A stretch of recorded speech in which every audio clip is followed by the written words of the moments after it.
So we're going to take you on a bushwalk through Borongle to look at the resources that Aboriginal people have used over thousands of years. And on that bushwalk, we're going to visit a number of different places. And part of that is to learn the Darug words for the numbers.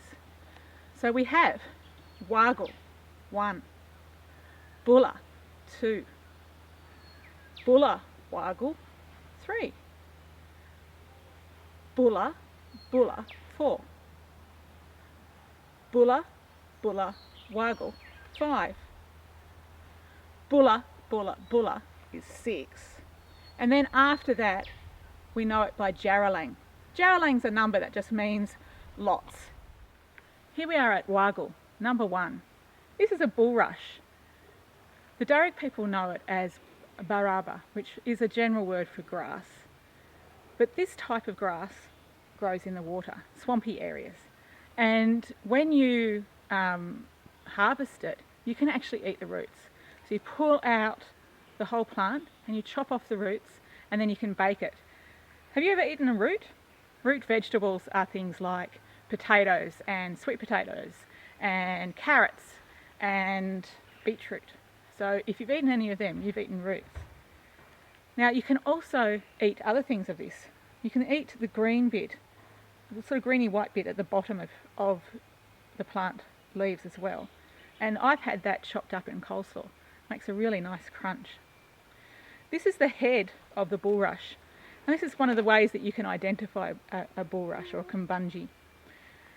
This one has got a very cinnamon coloured narrow head to the bulrush. And that's an Australian native one. The other Australian native is a similar colour, but it's a bit wider over here. And then if you are looking at them in the bush, you might get confused with one that's been brought from overseas. But their heads are a bit wider and they're also almost black, and they come from overseas. One of the things you can use this for, apart from food, is to weave with, just like you can weave with many other plants. I'm going to show you something that I wove with this. This is actually a traditional eel trap. And you can see here, it's got a long body and it gets thinner as it goes down the body. It's got a wide flat bit here, and that is to encourage the eels to go in. So when you're going to put this in the water, you actually sit this down low in the water between some reeds or some rocks, and as the eel swims along near the edge of the bank, it will swim like this and it will swim in here, and it gets all the way down the end and it can't turn around because a big fat eel can be as fat as that, and it gets stuck down the end, can't turn around, can't come out. So then you go check your trap, you lift it up like this, let all the water drain, and you take your eel in your trap well away from the water because they're slippery little suckers, and you tip it out and then you bonk it on the head. The way to cook it is over coals. You can get some paper bark from a paper bark tree and wrap it in it, and then you cook it over coals and you have nice smoked eel. And it's really quite yummy, much better than what some people do overseas where they put it in jelly and things like that.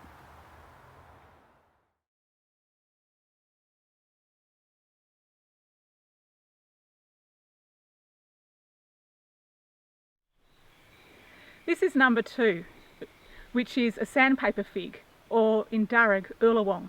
A sandpaper fig is used for all sorts of things, but mostly as sandpaper. Have you ever used sandpaper, maybe with your auntie or your granddad or someone like that, to make something smooth, a piece of timber? Well, this leaf is just like a bit of sandpaper. You can use it to smooth out your fingernails even. But what it was used for was to make tools smooth. And one of the important tools that needed to be smooth was a boomerang. Boomerangs need to be smooth to fly through the air, and our people knew that thousands of years ago. They actually made this smooth so that it could fly through the air and go the furthest, because these boomerangs were used more for competition and sometimes for hunting ducks down at the river. You didn't hit them with the boomerang because that would just stop it coming back to you. The idea was you'd throw it up into the air, you'd make the sound of, say, a whistling kite or another predatory bird, and the ducks underneath would think that there was something coming to attack it. So you would get the boomerang back to you. And the ducks would be shuffled along into an area, because you know when ducks get frightened they fly up and then they land on the water. and they'd be shuffled along until some other hunters were ready with nets and they'd throw them over the ducks. But going back to this, the sandpaper leaf, you can hear the sound of it. That's how rough it is.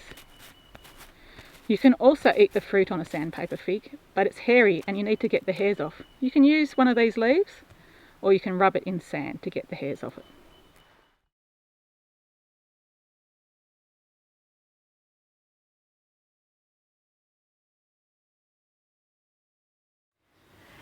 So here we are at Bullawaggle.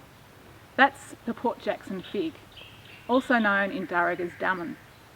Now the Port Jackson fig is actually from around Sydney Harbour, and Port Jackson is another name for Sydney Harbour. So that's where they were initially noticed by the settlers when they first arrived here. Aboriginal people have used them for thousands of years, and part of it has been using the timber. The timber on it can be used to make shields. It's quite hard, but you just use the bark on the outside, and you can also use it to make coolamons.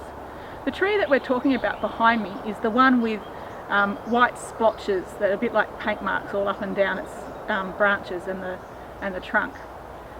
Now, when you're cutting out a shield or a coolamon, you actually use a small axe, and this is called a mogo in the Darug language, and you cut out the shape that you're going to cut off the tree, and you cut out a piece for either the shield or for a coolamon. And this is a coolamon.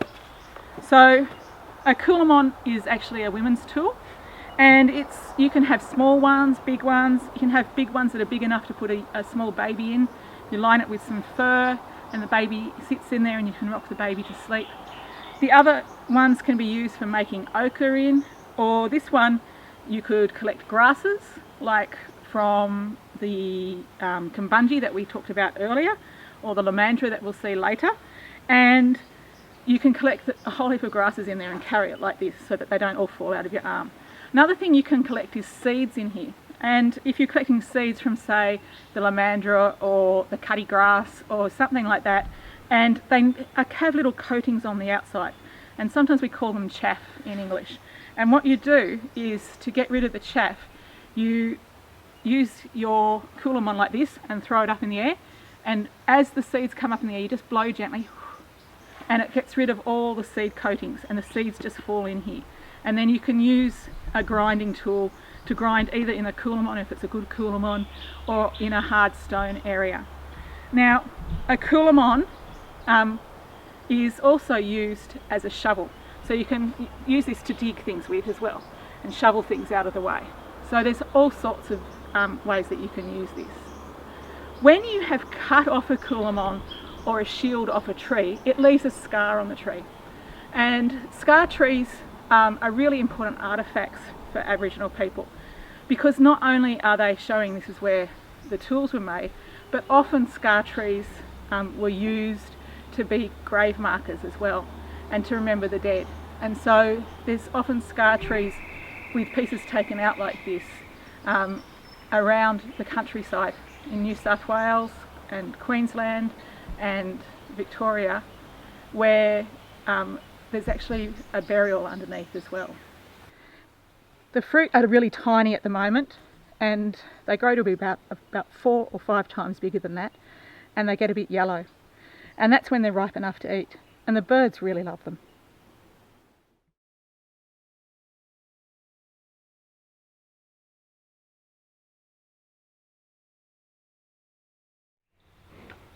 So this is Bulla Bulla, number 4, the grey gum, or in Darug it's known as Mandawi. Now grey gums are really important in Darug country because they're not only koala food, they're also places where a lot of animals love to live, in small hollows.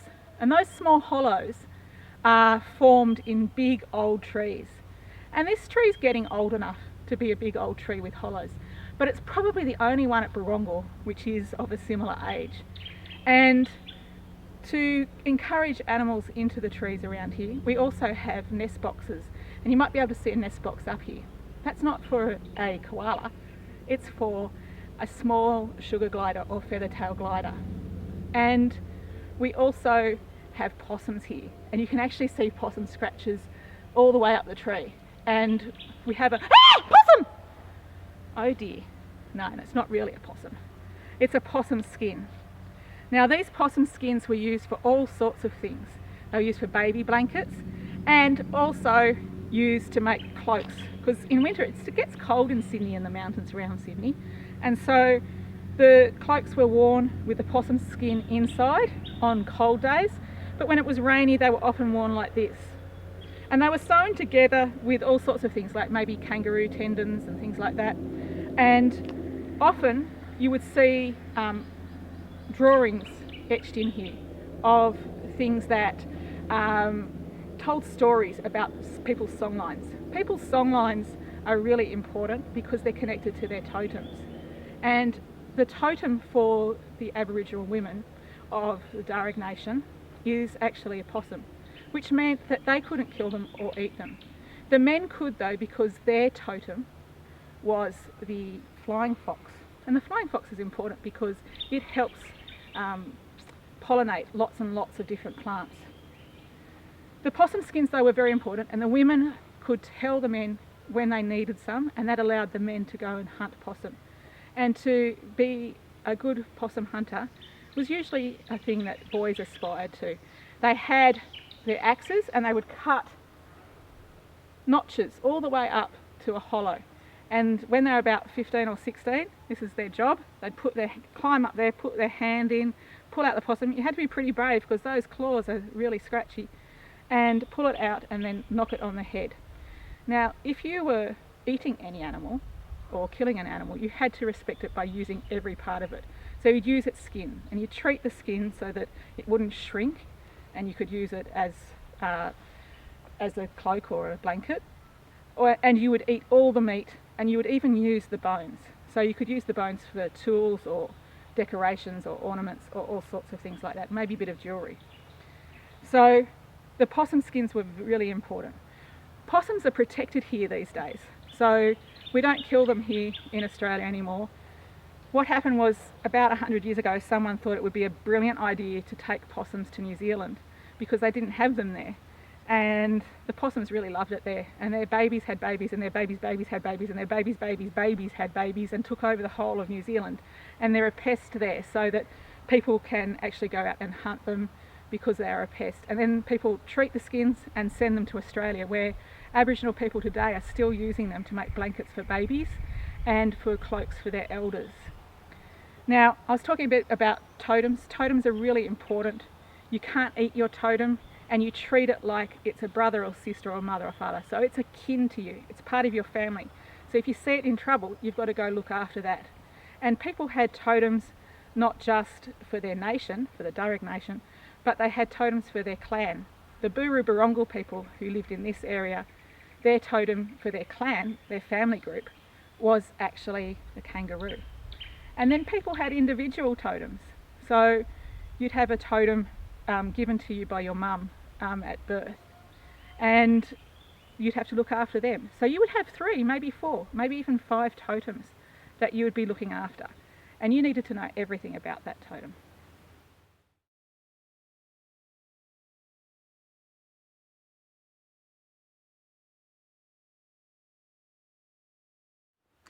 This is Bulla Bulla Waggle, number 5.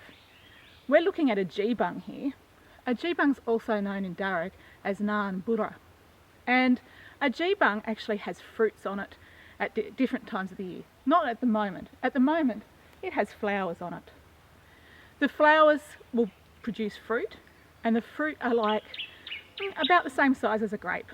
They actually go a similar colour to a grape, and they kind of go a little bit purple when they're ripe, and you can eat them straight from the tree. You don't want to go out into the bush though and start trying everything straight from the tree, because you could get really sick. A lot of the plants that we use in the bush need to be treated to get rid of poison. So you don't want to go out and eat something because it could be poisonous. Some of the ways that we treat different plants is to put them in water for up to 2 weeks to soak, to get rid of the poison out of them. Then we roast them and then cook them and grate them and pound them and then make them into flour. So there's all these different things that you need to do to make sure the poison is out of plants. So when you're in the bush, be careful and not do that. These fruits we can actually use also for medicine. One of the things that you can do with the little fruits is squeeze out the juice, and you can mix it with a mother's breast milk, and then you use it as an eye ointment. You can put it in your eye and it can stop infections, so something like conjunctivitis. You can also use the bark from the tree. You might see it down here. It's actually very, very red, and the red colour indicates that it's got something quite active in there that we can use. That red bit is actually full of antiseptic. Have you ever fallen over and got a cut or a scratch and then it becomes infected? You know, when it goes green and gooey and pussy? Well, you can use this stuff to stop that happening. We call this bush band-aid, and you can take it, put it on a cut that you've got somewhere, hold it on with a piece of string, and I'll show you how to do that later to make the string. Hold it on with a piece of string and it can act like a band-aid for a while to keep it clean and also protected.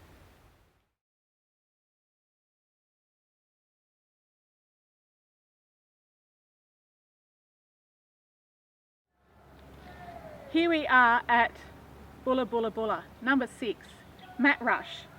Now Mat Rush is also called Lomandra, and you might see it at your school or on the roadways near where you live, because lots of people plant it because it's a nice hardy plant that grows for a long time without much water.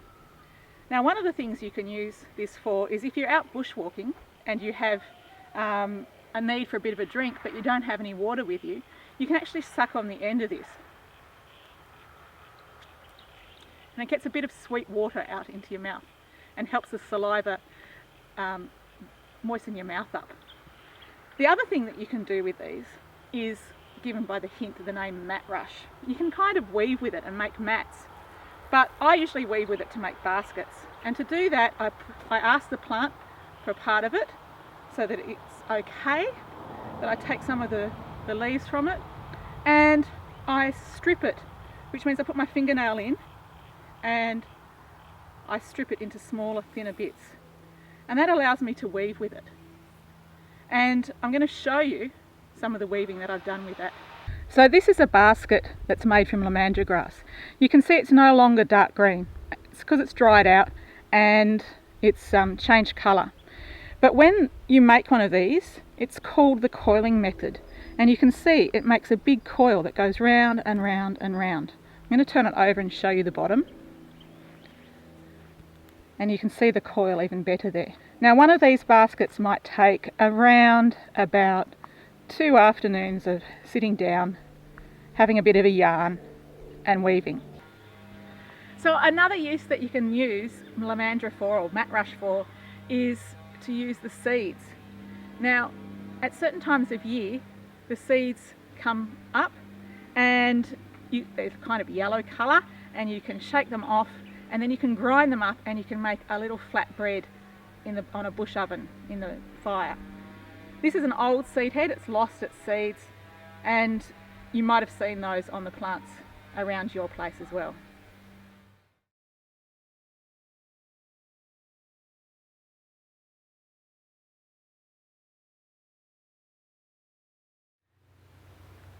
This is Jarralang, number 7, kangaroo grass.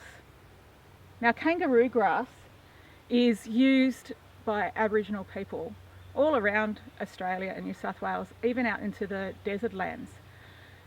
You can actually use the seeds from kangaroo grass to make bread also. And there's a lot of research happening at the moment. Uncle Bruce Pascoe from down the coast, he wrote a book called Dark Emu, which has a lot of information about this type of grass and why it's important and has been important for Aboriginal communities in the past and also in the present and future.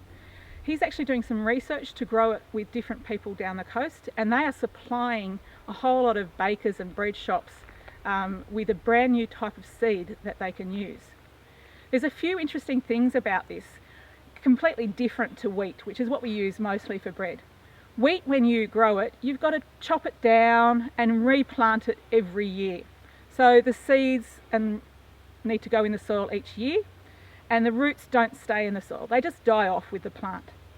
This type of plant is really good. It's called a perennial, which means that it lasts in the ground for years and years and years and years. And that helps stop soil erosion, but it also, and soil loss, but it also helps with what we call carbon capture.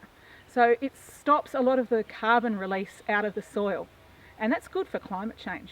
So we're looking at, with the help of Uncle Bruce, how to grow this commercially and how to get the seeds out of it in a way that is going to be worthwhile commercially as well.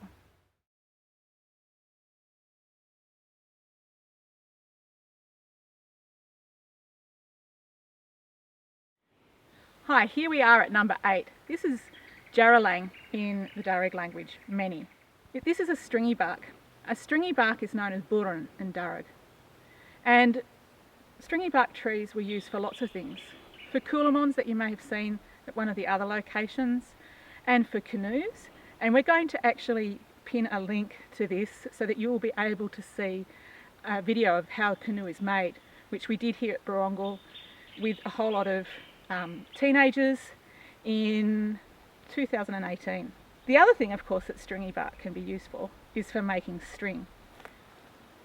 This part of the tree, you need to take off the outside layer of the bark, and then underneath you get an inside layer, and you really actually need an axe to do that. You don't want to go too deep because it will damage the tree, and you don't want to go all round the tree, otherwise the tree will die. But if you take out a strip and then break it up, you can start to make string. And the bark underneath is actually a lighter colour and it holds together better. So this is some bark that was from underneath. So when you do string making, you get 2 pieces of the inner bark and you have it shredded down to small pieces.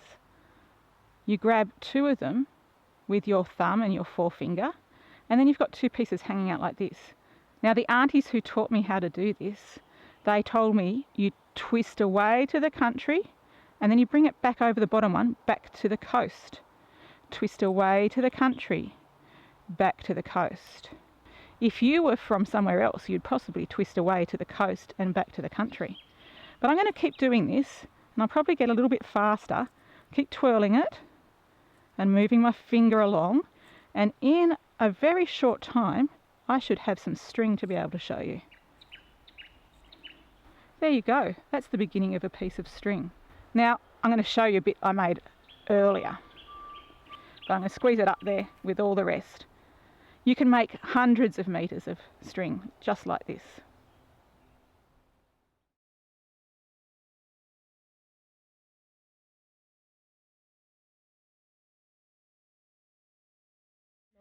Here we are at Jarralang, number 9. That's the Sydney green wattle. The Darug name for it is Wadigal, and you can see where a lot of the English names came from because some of the words have transferred over. Now, Wadigals, just like most of the other plants that we've talked about, have got lots of different uses. This is a really special one though. You can actually break off the leaves of the tree here and you can use that as a fish stunner or a fish poison. So if you've got a small piece of still water, maybe a trapped dam on a property, or even if you've got a trap in a creek or something like that and you want to catch fish, you can take some of this off, drop it in, and what it does is it takes the oxygen, it starves the water of oxygen, and the fish then can't breathe and they float to the surface. So it's a really good way of, an efficient way of fishing, because you don't have to spend heaps of time doing that. So that's one way that you can use it. Another thing that you can use this is for the timber. The timber can be used to make boomerangs and digging sticks and all sorts of things like that. If you're going to do a boomerang, you'd get a branch that's got a bend on it and you would use the bend to make the boomerang. Another thing that you can use from that is the sap. The sap is really, really gooey. The sap is so sticky that it's sticking to my fingers really easily here. But you can also eat it. It doesn't taste of much. In fact, I reckon it tastes a bit like wax. I've got a friend whose son, he loves it. He'll just go out and pick it off and eat it. I reckon it's better if you mix it with honey and let it harden, and then it's a bit more like having a toffee. So there's other uses for this too, and I'll show you in a close-up later what happens to this. If I move it like this across my hand, I will leave some of the sticky goo across it, and as it dries, it actually works like a band-aid, kind of like the spray band-aids that you have if you've had a big cut and you want to hold it together. So those are the things that you can use off here, as well as the seeds. Now, it's not in seed at the moment. The trees that are in seed are usually seen in November and maybe a month or two before then. And the seeds are something you can eat. The seeds hold lots of energy, good carbohydrate and quite filling, and they're quite tasty. In fact, I like to use them today in a really, really yummy dessert. It's wattle seed and lemon myrtle cheesecake. So I'm going to show you some pictures of the seeds close up. The seeds are really tiny. They've got a little tiny head, and the seed pods, when they're full, they usually rattle. We've got some empty seed pods and a seed to show you. Just a precaution though, if you're out in the bush and you're getting seeds from any of these trees, we usually say the green ones are, as a general rule, okay to eat the seeds from. The silver ones, not so much. As a general rule, they could be poisonous. So again, when you're out in the bush, be really careful if you're thinking about getting some bush tucker. Go with someone you know who knows what they're talking about. So here in my top hand, we've got some of the seed pods. When they first start to grow on the tree, they're green, and then when they're ready to use, they go a brown colour. You can see they're open. The seeds were in there, quite a number in each one. That's the size of the seed. They're tiny. And the best way to collect them is to put a sheet on the ground, get a whole lot of the seed pods on it, and then grab the corners of the sheet, bash it on the ground, and all the seeds come out, and you take off the seed pods that are empty. Once you've got the seeds, the best thing to do with them is actually to roast them, kind of like coffee beans. You roast them and then you grind them up, and you can see here this is all ground up seeds. It's really quite expensive to buy. It's about $50 a kilo if you were to buy it. This is the gel, and it's dried from the sap from the wattle tree, and you can see that if I pull at the sides I can lift it up, but it's made a really protective coating. It's not coming off all that easily today, but sometimes it peels off in one whole big piece, and you can see that that has made quite a decent protective coating over my skin.